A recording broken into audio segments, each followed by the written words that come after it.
Here is a review of the problems that are on the graphing portion of the review worksheet. We're going to look at growth, decay, and what happens if A is negative and how that changes a growth and decay problem.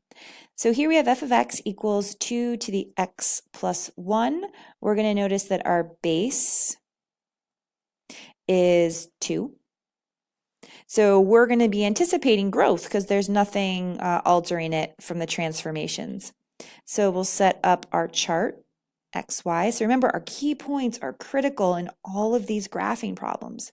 So we have 0, 1, 1, and then the base, which is 2. That's how all of our exponentials are set up. 0, 1, 1, and the base. And then we're going to look at what transformation we have. And we're going to notice that all we're going to change is we're going to change the x's, and we're going to do opposite. So I have -1 and 0. Cross that out. So I have -1, 1, 0, 2. Those are going to go on my graph. But before I graph, I really want us to get into the habit of putting the horizontal asymptote in. So the horizontal asymptote is always y equals whatever the k value is. And in this case, the k value is 0. So we have y equals 0 here. So let's get into the habit of drawing that in, because that's going to help us figure out how the graph is going to look. Because we're either going to be all above the horizontal asymptote or all below the horizontal asymptote, depending upon what type of function we have. So let's graph -1, 1, 0, 2.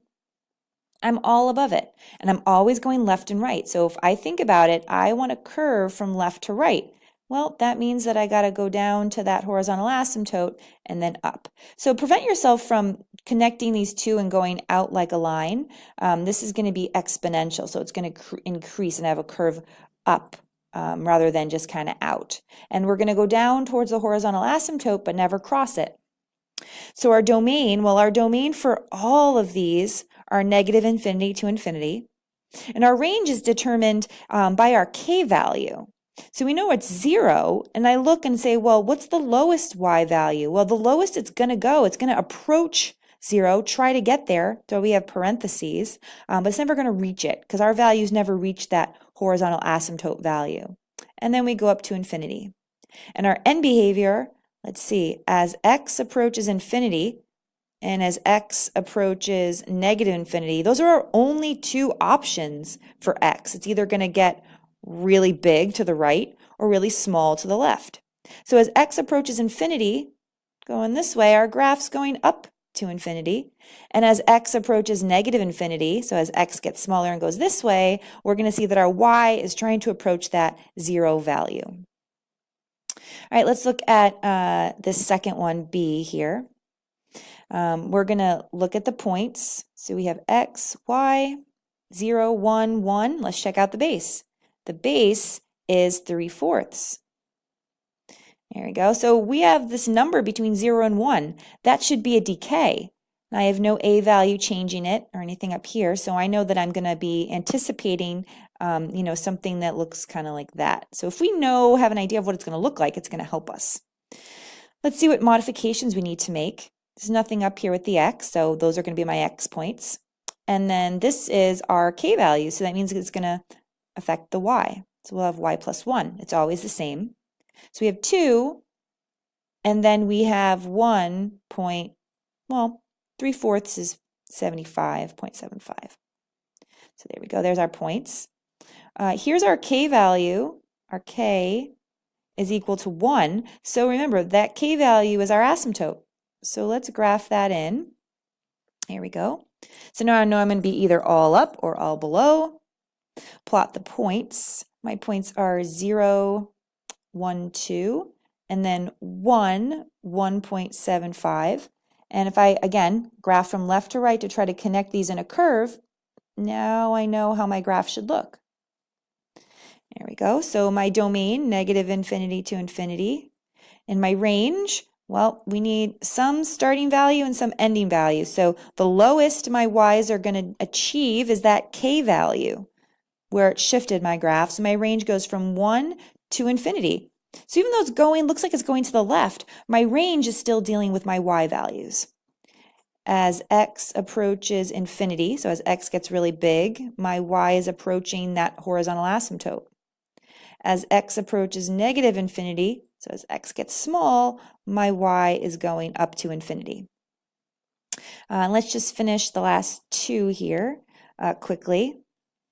In this problem, we have x, y, 0, 1, 1. Again, we're focusing on these key points, 1/2. I'm not dealing with any of the negatives. Our bases can't be negative. So I'm always dealing with whatever's in here. So I'm anticipating a decay problem like this, but I have a feeling something's going to change because I have that negative out front. So let's go ahead and make our shifts. So we have x plus 2. And then for our y value, well, I have to incorporate this a. All right, so I have to have a negative y plus 3. Negate whatever is in here, which is taken in place of these numbers, plus 3. So we make our modifications. We have 0 plus 2 is 2. 1 plus 2 is 3. Negative 1, because I'm multiplying negative times 1, plus 3 is 2. Negative 1/2 plus 3, well, it's like 3 minus 1/2, right? So I'm going to have 2.75. We'll go up. Oh, wait, I just said 2 minus 1/2. There we go. All right, so let's look also at our k value. Well, k value is our asymptote, so y equals 3. So I'm going to be up at 3. 1, 2, 3.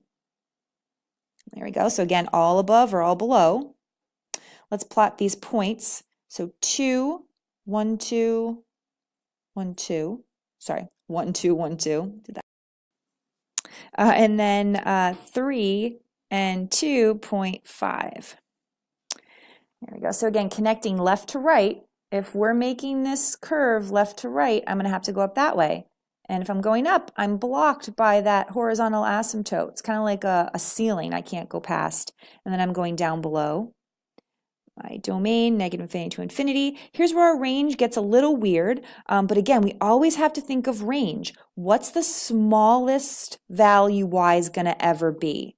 So don't just give the point that you put on here, because we've drawn a graph that goes down forever. So my smallest y is negative infinity.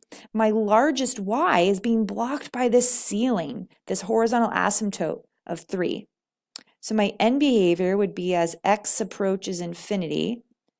As x approaches infinity, where's y going to? Well, y is getting blocked by that horizontal asymptote.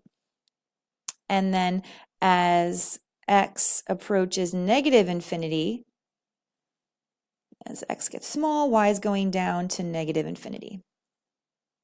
All right, and this last one here, let's put all of our information in our chart. So x, y, 0, 1, 1, and the base, 4.